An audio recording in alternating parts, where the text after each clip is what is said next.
இது 1, இது 10, இது 100, இது 1000, இது 10,000, இது லட்சம், இது 10 லட்சம், இது கோடி.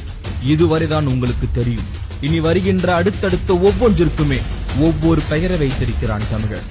இது அற்புதம், இது நிகற்புதம், இது கும்பம், இது கணம், இது கற்பம், இது நிகற்பம், இது பதுமம், இது சங்கம், இது வெள்ளம், இது அந்நியம், இது அர்த்தம், இது பரார்த்தம், இது பூரியம், இது கோடி கோடி முக்கோடி எனப்படும் பிரம்ம கற்பம்.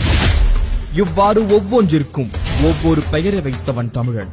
இது மட்டுமல்ல, ஒன்றிற்கு கீழ் உள்ள இறங்குமுக எண்ணுக்கும் பெயர் வைத்திருக்கிறான் தமிழன். கேட்டால் ஆச்சரியத்தில் உறைந்து போய்விடுவீர்கள். இது 1, இது முக்கால், இது அரைக்கால், இது கால். இதுவரை அனைவருக்கும் தெரியும். இனி கேளுங்கள்.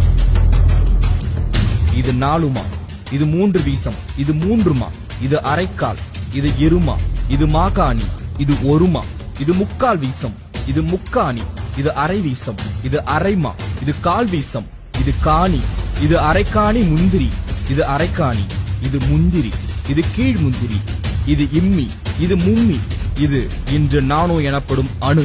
அணுவுக்கும் கீழே அளந்துள்ளான் தமிழன். இது குணம், இது பந்தம், இது பாகம், இது விந்தம், இது நாகவிந்தம், இது சிந்தை, இது கதிர்முனை, இது குரல் வளைப்படி, இது வெள்ளம், இது நுண்மணல், இது தேர்